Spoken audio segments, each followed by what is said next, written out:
अपने दोनों हाथ जोड़ लीजिए और विनय से सिद्ध भगवान के लिए हम सब भाव से नमस्कार करेंगे। ओम नमः सिद्धेभ्यः।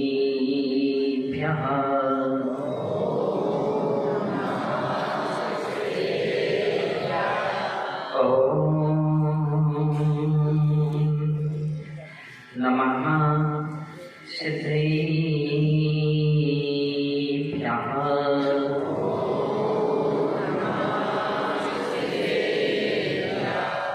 ओम नमः सिद्धेभ्यः।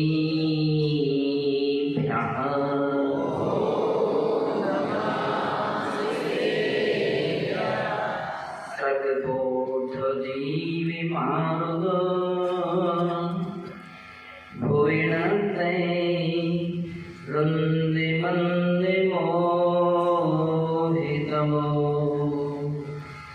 रमिति सुरासुरिसङ्घो जयदुज्विन्दो महावीरो जयदुज्विन्दो महावीरो दीक्षा शिक्षाय कुशला संगारंभा परिज्ञा सत्ता श्री गुरु विमल सम्मति चरणे जुगली सया वंदे नमो हरिहंताणं नमो सिद्धाणं नमो आईयाणं नमो वज्रायाणं नमो लोई सोयसावणं।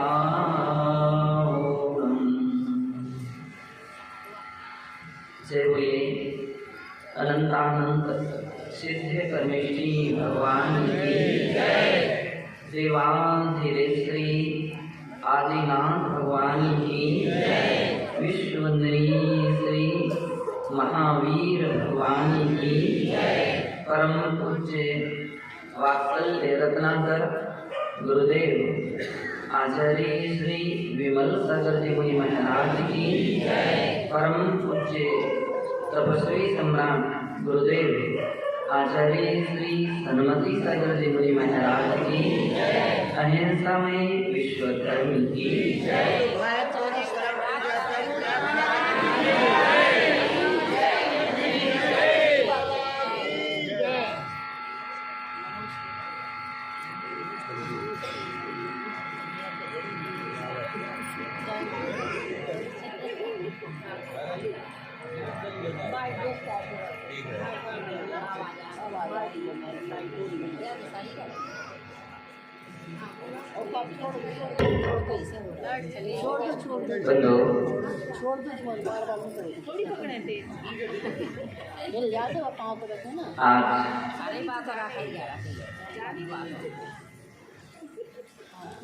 यूं कहें अपन सभी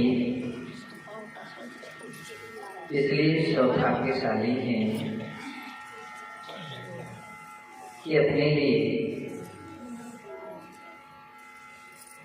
जैनेन्द्र भगवान का धर्म जैन धर्म मिला है।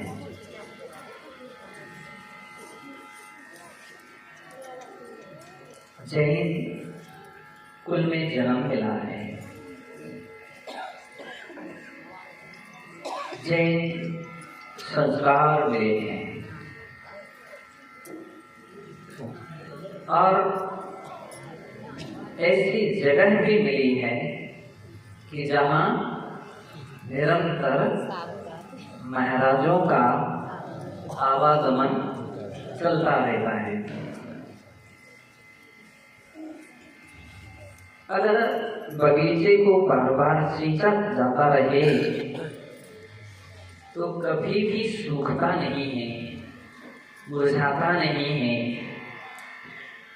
संस्कार समय समय पर देते जाएं, मिलते रहे तो निश्चित है समाज में संस्कारवान प्राणी बने रहते हैं।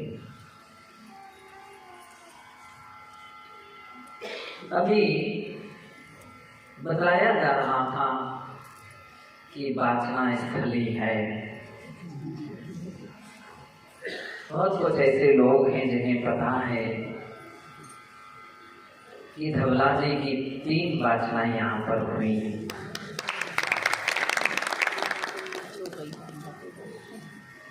और बड़ी खुशी मुझे हुई, हमारा लल्लू भैया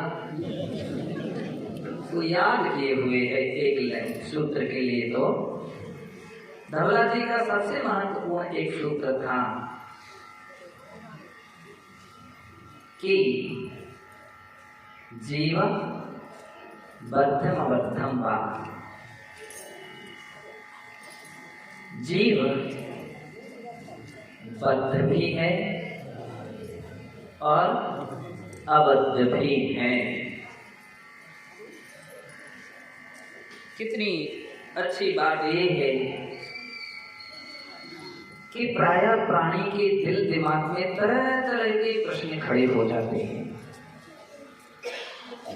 और जिनवाणी सबका समाधान कर देती है। ऐसे बहुत कुछ समय समय पर लोग हुए जिन्होंने कहा कि जीव सर्वथा बद्ध ही है, यदि कर्मों से बंधा ही है, संसार में ही बना रहेगा, कभी उसका मोक्ष हो ही नहीं सकता है। ऐसे भी लोग रहेंगे कि संसार में हमेशा बना ही रहेगा, उसका मोक्ष नहीं हो सकता, वो भगवान नहीं बन सकता। तीर्थंकर भगवान महावीर स्वामी ने ऐसे प्रसंग पर अपनी बात कही कि नहीं, तुम भी भगवान बन सकते हो। रत्नात्रय को धारण करके, कर्मों का क्षय करके निर्वाण प्राप्त कर सकते हो। लेकिन निर्वाण प्राप्त कर सकते हैं, इसका मतलब ही क्या है कि जिसने निर्वाण प्राप्त नहीं किया है वही तो निर्वाण प्राप्त करेगा। जिसने कर्मों का क्षय नहीं किया है वही तो कर्मों का क्षय करेगा। जो पहले बंधा था वही तो बंधन मुक्त हो सकता है। इसके अंदर में 2 बातें आ गई कि जितने भी भव्य प्राणी हैं इनमें बद्धता भी है और अबद्धता भी है। अभव्य जो हैं वो तो नियम से बद्ध ही रहेंगे, अबद्ध नहीं हो सकेंगे। क्यों?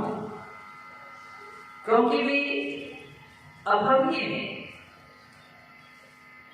अभव्य का अर्थ ये है कि उनका कभी मोक्ष नहीं हो सकता है, कभी कर्मों का क्षय नहीं कर सकते।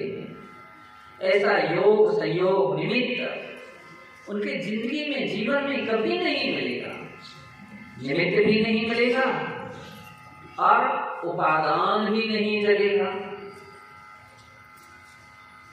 वे अभव्य हैं।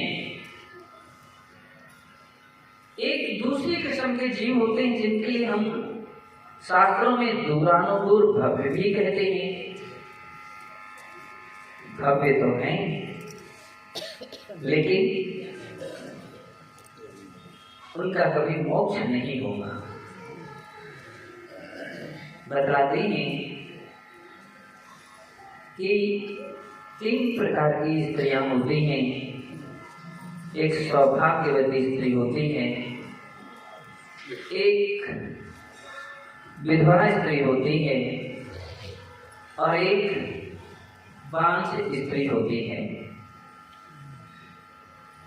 पांच स्त्री कभी संतान उत्पत्ति नहीं कर सकती, ये सिद्धांत है। वो अभव्य जीव की तरह है, कभी मोक्ष नहीं होगा उसका, स्त्री का नहीं, ऐसे प्राणियों का जो अभव्य है।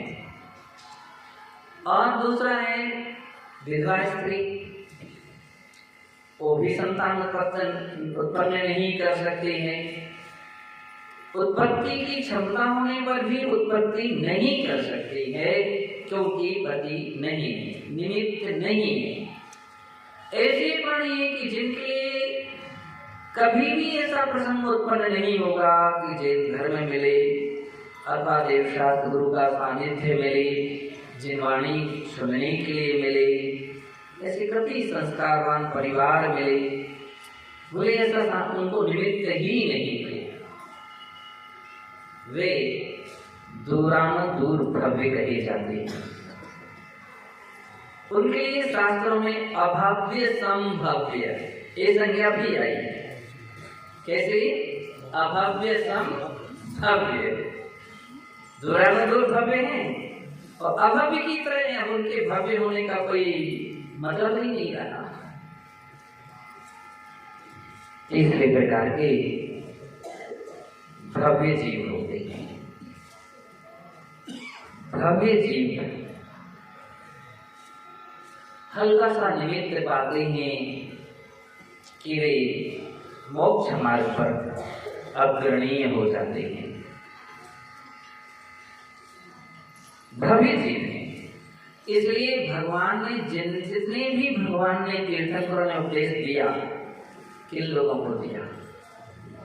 कितने किसको दिया है? अभव्य को नहीं, भव्य जीव को दिया। अब आप सोचें, आप कहें भगवान को इसमें क्या मतभेद रखना था, उपदेश ही तो देना है, तो भव्य को ही क्यों दिया? अभव्य को भी तो दे सकते थे। सत्य है, सुनना चाहे तो सुन सकता है, लेकिन सफलता मिलेगी तो भव्य को ही मिलेगी, क्योंकि तीर्थंकर जितने भी होते हैं वे एकमात्र मोक्ष और मोक्ष मार्ग का उपदेश देते हैं। किसका देते हैं? मोक्ष मार्ग का, और इसके अलावा कुछ उपदेश नहीं देते। आचार्य मुनि साधु जन भी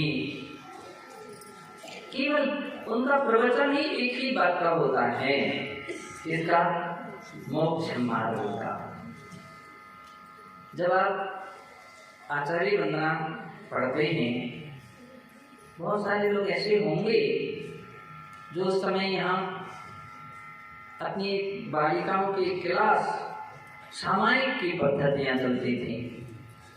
250 बच्चे यहाँ उसमें भाग लेते थे, 250 यहाँ भी। और पंडित जी, परमानंद जी शास्त्री, जयाचंद जी शास्त्री, रघुवर प्रसाद जी गेवड़िया, भागचंद जी ने, और विनोद के बड़े भैया क्या नाम? रजनीश, कुछ ऐसे लोग थे, मुझे और ध्यान नहीं नाम, प्रेमचंद जी वगैरह संगीत जी। तो वो आराम से उनको प्रमुख बनाया गया। हम लोग तो नहीं बैठते थे शाम को, लेकिन यहाँ पूरी पंक्ति बंद होकर के सब 250 बच्चियां सामायिक करते थे, और उसमें पाठ वगैरह भी प्रमुख रूप से होते थे। तो भव्य जीव के लिए उपदेश इसलिए दिया जा रहा है कि मोक्ष मार्ग उस समय आचार्य वंदना भी सिखाई गई थी, और उसकी अंतिम पंक्ति है गुरुवाह पांतनो नित्यम ज्ञान दर्शन नायकः चारित्रार्णव गंभीरा मोक्ष मार्गोपदेशकः। ये अंतिम चरण जो है, इस बात का प्रतीक है कि महाराज फिजूल की बातें नहीं करते। मोक्ष मार्गोपदेश का वे मोक्ष मार्ग का उपदेश देते हैं। और किसको देते हैं? केवल भव्यों को देते हैं। भव्यों के इसलिए क्योंकि उनको ही मोक्ष मार्ग सफल हो सकता है, वे ही मोक्ष मार्ग पर चल सकते हैं। बुद्धो, इसलिए भव्य की बात यहाँ पर आई। जो भव्य होते हैं, सम्यक दृष्टि जीव होते हैं, उन्हें जिनेंद्र भगवान पर दृढ़ श्रद्धा होती है, दृढ़ श्रद्धा होती है। जिनेंद्र भगवान के द्वारा कहा हुआ शास्त्र जिनवाणी पर दृढ़ श्रद्धा होती है, और जिनेंद्र भगवान के बताए हुए रत्नत्रय पथ पर चलने वाले निर्ग्रंथ दिगंबर मुनिराजों पर दृढ़ श्रद्धा होती है। इसलिए वे सम्यक दृष्टि जीव कहे जाते हैं, सम्यक दृष्टि जीव कहे जाते हैं। सम्यक दृष्टि जीव इस बात पर दृढ़ श्रद्धा रखता है कि बद्धम अबद्धम हम सब कर्म से बंधे हुए हैं। इसको तो स्वीकार करना ही पड़ेगा, बिल्कुल सत्य है।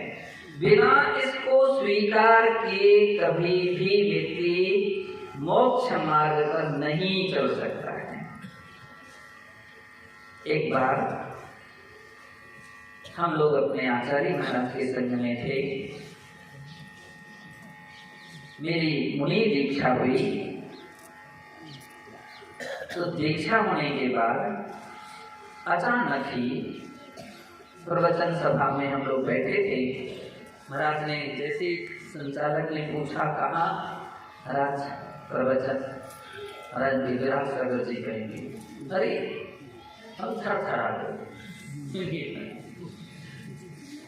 अब प्रवचन करना इतनी आसान बात है क्या? घबराहट के मारे सब कुछ भूल गए। पहली बार चूंकि महाराज का सीधा आदेश नहीं, चलो दबाव नहीं। मैंने महाराज से पूछा किस विषय पर प्रवचन करूं? महाराज ने कहा आपने दीक्षा क्यों ली? बस किसी दीक्षा क्यों ली जाती है? मुझे याद आ गया कि हम लोग प्रतिक्रमण करते हैं, एक शब्द का उच्चारण ऐसा करते हैं कि वह प्रतिक्रमण में भी करते हैं, सामायिक में भी करते हैं,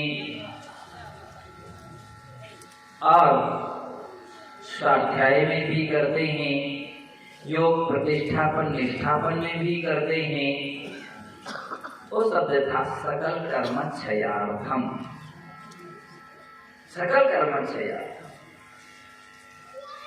पौर्वाणिक देववंदना क्रियायाम पूर्वाचार्यानुक्रमेण सकल कर्म क्षयार्थम, माध्यानिक देववंदना क्रियायाम पूर्वाचार्यानुक्रमेण सकल कर्म क्षयार्थम, अपराह्निक देववंदना क्रियायाम तो उसमें सकल कर्म क्षयार्थम, देवशील प्रतिक्रमण क्रियायाम पूर्वाचार्यानुक्रमेण सकल कर्म क्षयार्थम, सब जगह करते। दीक्षा कर्मों के क्षय के लिए ली जाती है। कर्मों का क्षय हो, कर्मों का संवर हो, कर्मों की निर्जरा हो, बस इतना ध्यान हमारे अंदर में रहे तो बद्ध से अबद्ध भी हो सकते हैं। इतना ध्यान रहे। जब जब भी आप मंदिर आए केवल इस दृष्टि से आए कि हम भी, हे भगवान, वह दिन कब आए कि मैं भी आप जैसी अवस्था को प्राप्त कर लूं। मूलाचारवें दिन स्वाध्याय में एक गाथा चल रही थी और वह इतनी सुंदर गाथा थी, इतनी अच्छी गाथा थी, जिसमें बताया जा रहा था जागति अरहंतारणम नित्यानंद से जागदी जागदी वीर मोहानम सामी भवदु सदा। आचार्य कुंद देव केवल दूसरों को भी नहीं लिख रहे थे, वे अपनी बात भी उसके साथ कर रहे हैं कि जो गति अरहंतों की हुई है,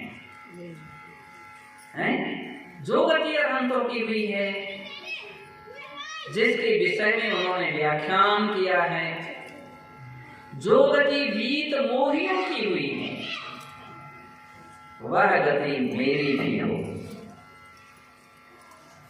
वह कौन सी गति है? सिद्ध गति। वह गति मेरी हो। बात वही कर्म की क्षय की बात कहो, मुक्ति की प्राप्ति की बात कहो, स्वभाव की उपलब्धि कहो, सिद्धों की सिद्ध अवस्था की प्राप्ति कहो, कर्मों का क्षय कहो, एकार्थवादी शब्द हैं, तरीके अलग अलग हैं। दोस्तों, मंदिर आते हैं और ये भावना लेकर के आए कि हे भगवान, मैं बार बार आपके इसलिए दर्शन करता हूँ, निहारता हूँ, देखता हूँ कि वह दिन भी आए कि मैं भी आपके पद चिन्हों पर चल करके आप जैसी अवस्था को प्राप्त कर लो। समझ लीजिए आपका दर्शन करना सार्थक हो गया। अगर पूजा करते समय यही भाव आ जाए कि मैं इसलिए पूजा कर रहा हूं, एक दिन कर्मों का क्षय करके आप जैसी अवस्था को प्राप्त करो, तो पूजा करना भी सार्थक है। तो बद्ध और अबद्ध, इस सिद्धांत है बद्ध से अबद्ध होता है जीव। लेकिन कब होता है? इस सिद्धांत को भी स्वीकार करना पड़ेगा कि अबद्ध होने की क्षमता भी तो है हमारे अंदर, योग्यता है तभी तो होगी। बिना योग्यता के कोई भी व्यक्ति अबद्ध अवस्था को प्राप्त नहीं कर सकता है। किसी बार किसी व्यक्ति ने कहा मूलाचार में, जब आचार्य अमृतचंद्र देव कहते हैं कि भगवान आत्मा, ये बात आई तो चौंक गए बहुत सारे लोग। भगवान आत्मा, भगवान आत्मा हो सकती है? हाँ, दो प्रकार की भगवान आत्मा है। एक सिद्धात्मा है, वो व्यक्त रूप में भगवान आत्मा है, और एक संसारी आत्मा है, वो अव्यक्त रूप में भगवान आत्मा है। सर्वे शुद्धाहु शुद्धनया, शुद्धने की दृष्टि से देखते थे क्षमता तो सभी प्राणी में है ही, तभी तो ये भगवान बनेंगे। अगर अपनी इतनी क्षमता का ज्ञान ना हो तो पुरुषार्थ ही नहीं करेंगे। कहते हैं बद्ध से अबद्ध प्राप्त हो जाते। जो लोग ऐसा सोचते हैं कि आत्मा कभी मुक्त नहीं हो सकती, तो फिर उनके यहाँ तो मोक्ष नाम की कोई वस्तु ही नहीं, और मोक्ष मार्ग भी कुछ महत्वपूर्ण नहीं रहा। तो मोक्ष के लिए और मोक्ष मार्ग के लिए कोई बात नहीं रही। जो कुछ भी सब संसार है, और संसार में रहने वाला, संसार में हमेशा शाश्वत रहने वाला भव्य नहीं अभव्य ही है। इसलिए सिद्धांत पर ध्यान रखिए कि हम भगवान बन सकते हैं, सिद्ध बन सकते हैं, ये भी क्षमता, और अबद्ध बन सकते हैं। मुक्त कभी आत्मा हो ही नहीं सकती। अगर ऐसी धारणा आ जाए तो सारे पुरुषार्थ फेल हो जाएंगे।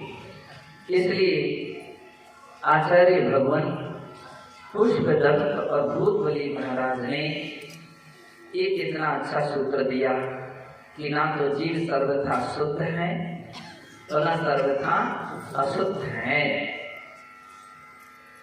शुद्ध होने से शुद्ध है और अशुद्ध होने से अशुद्ध भी है। और सामान्य दृष्टि से देखें तो शुद्ध अशुद्ध है। बद्धा बद्ध कहो, शुद्धा शुद्ध कहो, दोनों का अर्थ एक ही है। बुद्धो धर्मराज जी की जब प्रार्थना होती थी बड़ा आनंद आता था, बड़ी खुशी होती थी। और यहाँ पर बड़ा आश्चर्य की बात है, इतनी संख्या में लोग बैठ जाते थे वाचना में।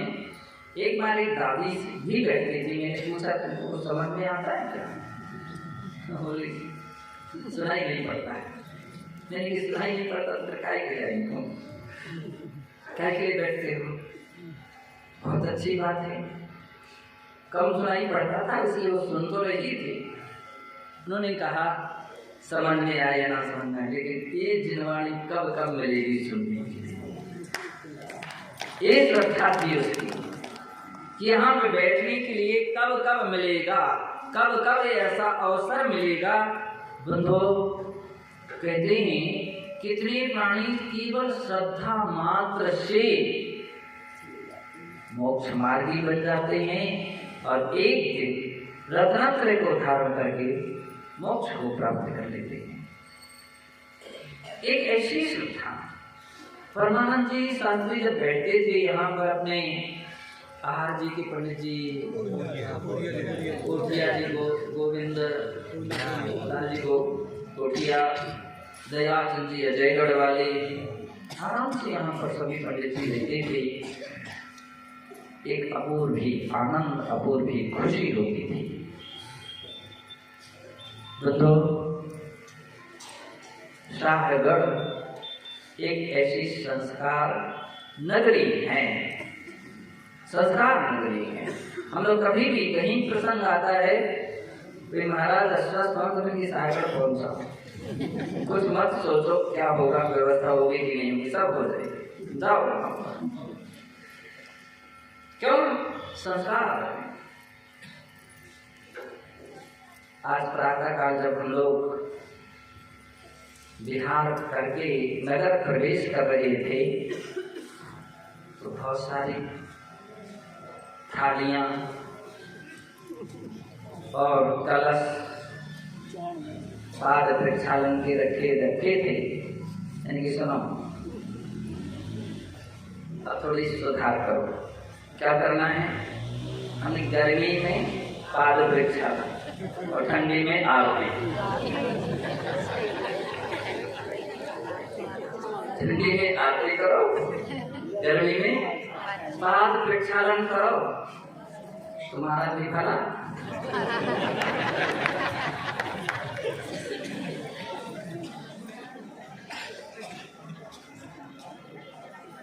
बंधु शाहगढ़ वालों को एक सहज अवसर मिल गया।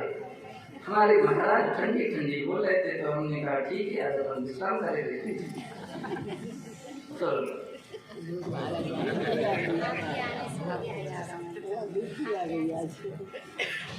हर प्राणी अच्छे मार्ग पर चले, धर्म के मार्ग पर चले। मुझे इस बात की भी बड़ी प्रसन्नता है, अपनी चारों तरफ एरिया में धर्म की गंगा तो बह रही है। कहीं नैना गिरजी का पंचकरण, कहीं द्रोण गिरजी का पंचकरण, कहीं कथरिया का, कहीं शाहगढ़ का। 50, 60, 70 किलोमीटर के एरिया में पंचकल्याण यह निश्चित है पुण्य के उदय का प्रतीक है। कुछ एरिया ऐसी होती हैं कि एक बार के पंचकरण के लिए व्यक्ति तरसता है। शाहगढ़ वालों के बहुत सौभाग्य मिल रहा है। कितना अच्छा नगर है कि मुझे तो लगा कि भगवान भी यहाँ आ रहे हैं। सुनो, कौन से गांव से आ रहे हैं? साजपुर। साजपुर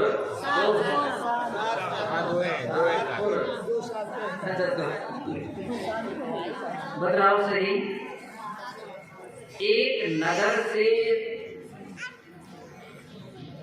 कोई आए तो बतलाते हैं, जब महाराज लोग कहीं से बिहार करते हैं वो कहीं प्रवेश करते हैं, हम बोलते जहाँ से मुनि महाराज जाते हैं वहाँ सूना सूना हो जाता है, और जहाँ के लिए जाते हैं वहाँ सोना सोना हो जाता है। महाराज के जाने पर आने पर सोना सोना हो जाता है, तो भगवान के आने पर तो महाराज ने बता ही दिया है कि करो हीरा हीरा हो जाएगी, अब तो सोना सोना नहीं। सात पुरुषे भगवान जिनेन्द्र देव का पूरा समूह शरण उठ करके साहगढ़ में आ रहा है। अभी आया नहीं, कहा जाएगा, तब कहा जाएगा जब वेदी पर, अभी तो रास्ता है। बंधु ध्यान रखिए, हर व्यक्ति के अंदर में खुशी होना चाहिए। हमारे नगर में, हमारे गांव में तीर्थंकर भगवान का समर्पण आएगा। कोई संकल्प विकल्प ना करे, सब विकल्प छोड़ दे, सारी विधि अनुष्ठान जो जो भी आवश्यक थे सब करके शुद्ध हो गए। तो अब कोई संकल्प विकल्प नहीं है, और यदि है तो भय का भूत तैयार है। जितने घबराओगे उन्हीं के पीछे भूत घूमेगा। बोले कुत्ता यदि पीछे पड़े, खड़े हो जाओ निडर हो करके, तो भी वहीं खड़ा हो जाएगा, मतलब मारोगे तो पहले ही पकड़ेगा। तो घबराहट हर व्यक्ति अपने मन से निकाल ले। भगवान वीतराग प्रभु हैं, और वीतराग प्रभु का सब कुछ मंगल ही मंगल होता है। कहीं की कहीं व्यक्ति जोड़ जा करके व्यर्थ की कल्पना करके धर्म का अवर्णवाद कर देते हैं, वो बिल्कुल कभी ऐसा नहीं होना चाहिए। भगवान की भक्ति से कर्म धुलते हैं कि बढ़ते हैं, कष्ट दूर होते हैं कि कष्ट आते हैं? दूर होते हैं। ये हमारा आज तक सिद्धांत रहा है। सिद्धांत शास्त्र अपन लोग पढ़ते रहे हैं, महाराजों के मुख से अपन प्रवचन सुनते रहे हैं कि भगवान की भक्ति से तो दुख दूर होते हैं और दूर ही होंगे। इसमें अपनी अकाट्य श्रद्धा है। कैसी श्रद्धा है? अकाट्य श्रद्धा है। इसलिए कितनी भी कोई व्यक्ति तुम्हारी श्रद्धा को डगमगाए, बिल्कुल आप अपनी श्रद्धा को मत तोड़िए, घबराइए नहीं। अच्छी तरह से भगवान की आराधना पूजा भक्ति करेंगे। पंच कल्याण होगा, साहगढ़ में होगा। कहाँ होगा? साहगढ़ में होगा। हर घर में खुशी के दीप जलेंगे और हर व्यक्ति उस पंच कल्याण में तन मन धन जैसे भी जितना भी बनेगा भक्ति से प्रेरित होकर अपना सौभाग्य मानता हुआ उसमें सभी लोग भाग लेंगे और अपने जीवन को कृतार्थ करेंगे। यही सभी लोगों को मेरा खूब खूब अच्छा आशीर्वाद है। सब लोग आनंद मनाएं। आप तो ये सोचिए, धरती पर कहाँ कब बार बार अवसर नहीं मिलता है, अवसर मिला है उसको जरूर अपन को प्राप्त करके अपने जीवन को सफल बनाना है। जय बोलिए महावीर भगवान की।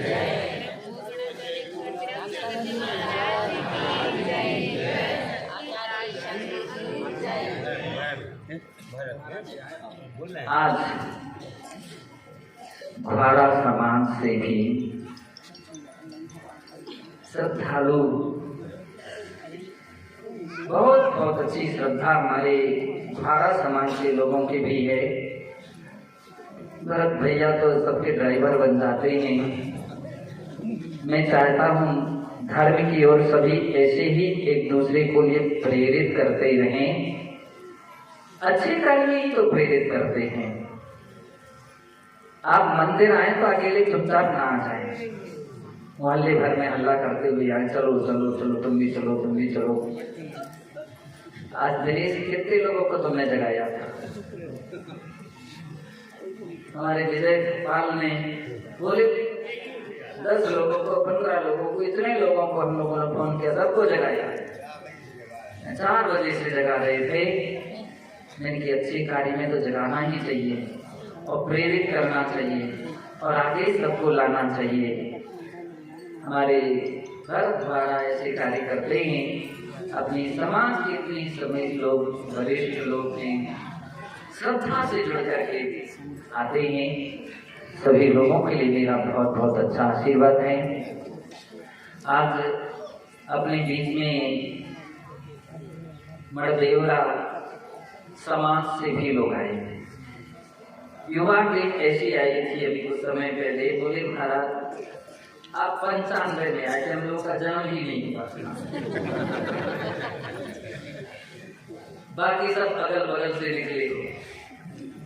मड़देवरा, मैंने कि हाँ मड़देवरा भी चलेंगे, तो रास्ते में ही हम लोगों को मड़देवरा पड़ेगा। तो हर प्राणी में एक ऐसी श्रद्धा धर्म के प्रति जगे और मोक्ष मार्ग की ओर सभी लोग बढ़े, यही मेरा सभी लोगों को